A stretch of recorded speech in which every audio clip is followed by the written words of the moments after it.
Insight news 14ಗೆ ಸ್ವಾಗತ. Insight news 14 editor special. ನಮಸ್ಕಾರ, ಇದು ಇನ್ಸೈಟ್ ನ್ಯೂಸ್ 14 ಎಡಿಟರ್ ಸ್ಪೆಷಲ್ ಸಂಚಿಕೆಗೆ ಸ್ವಾಗತ.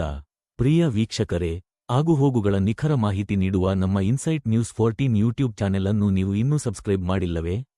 ಹಾಗಿದ್ದಲ್ಲಿ ತಡಬೇಕೆ? ಅಪ್ಡೇಟ್ಗಳಿಗಾಗಿ ಕೂಡಲೇ ಸಬ್ಸ್ಕ್ರೈಬ್ ಮಾಡಿಕೊಳ್ಳಿ. ಇರಾನ್ ಮೇಲೆ ಇಸ್ರೇಲ್ ಅಮೆರಿಕ ಜಂಟಿ ಭಯೋತ್ಪಾದನಾ ದಾಳಿ, ಮೂರನೇ ಮಹಾಯುದ್ಧದ ಮುನ್ಸೂಚನೆಯೇ? ಇಡೀ ವಿಶ್ವದಲ್ಲೇ ಈಗ ದೊಡ್ಡ ಸಂಚಲನ ಮೂಡಿಸಿರುವುದು ಇರಾನ್ ಮೇಲೆ ಇಸ್ರೇಲ್ ಮತ್ತು ಅಮೆರಿಕ ನಡೆಸಿರುವ ಆ ಜಂಟಿ ಭಯೋತ್ಪಾದನಾ ದಾಳಿ. ಈ ದಾಳಿಯ ಬೆನ್ನಲ್ಲೇ ಜಾಗತಿಕ ಮಟ್ಟದಲ್ಲಿ ಒಂದು ಪ್ರಶ್ನೆ ಜೋರಾಗಿ ಸದ್ದು ಮಾಡುತ್ತಿದೆ. ಅದೇ, ವಿಶ್ವಯುದ್ಧ 3 ಪ್ರಾರಂಭವಾಗುತ್ತಿದೆಯೇ? ರಣರಂಗದ ಚಿತ್ರಣ ಈಗ ಸ್ಪಷ್ಟವಾಗುತ್ತಿದೆ.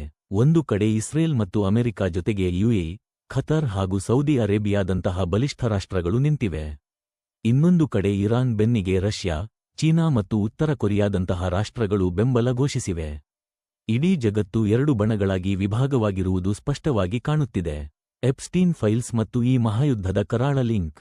ಆದರೆ ಈ ಯುದ್ಧದ ಹಿಂದೆ ಕೇವಲ ಗಡಿ ವಿವಾದವಿಲ್ಲ, ಬದಲಾಗಿ ಒಂದು ಕರಾಳ ರಹಸ್ಯವಿದೆ ಎಂಬ ಮಾತು ಕೇಳಿಬರುತ್ತಿದೆ. ಹೌದು, ಕುಖ್ಯಾತ ಎಪ್ಸ್ಟೀನ್ ಫೈಲ್ಸ್ ಬಹಿರಂಗವಾದ ನಂತರ ವಿಶ್ವ ರಾಜಕಾರಣದ ಮತ್ತೊಂದು ಮುಖ ಬಯಲಾಗಿದೆ.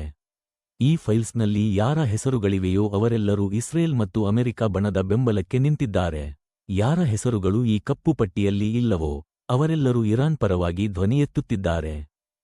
ಏನಿದು ಎಪ್ಸ್ಟೀನ್ ಫೈಲ್ಸ್? ಇದು ವಿಶ್ವದ ಅತ್ಯಂತ ನೀಚ ಮತ್ತು ಕ್ರಿಮಿನಲ್ ಕೃತ್ಯಗಳ ದಾಖಲೆ. ಇದರಲ್ಲಿ ಪ್ರಭಾವಿ ದೇಶಗಳ ಪ್ರಧಾನಿಗಳು, ರಾಜರು, ಉತ್ತರಾಧಿಕಾರಿಗಳು ಮತ್ತು ಖ್ಯಾತ ಸೆಲೆಬ್ರಿಟಿಗಳ ಹೆಸರುಗಳಿವೆ.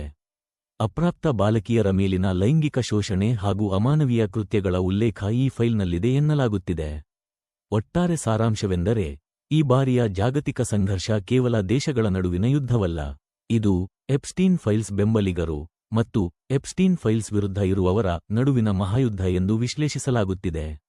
ನೋಡುತ್ತಿರಿ ಇನ್ಸೈಟ್ ನ್ಯೂಸ್ 14.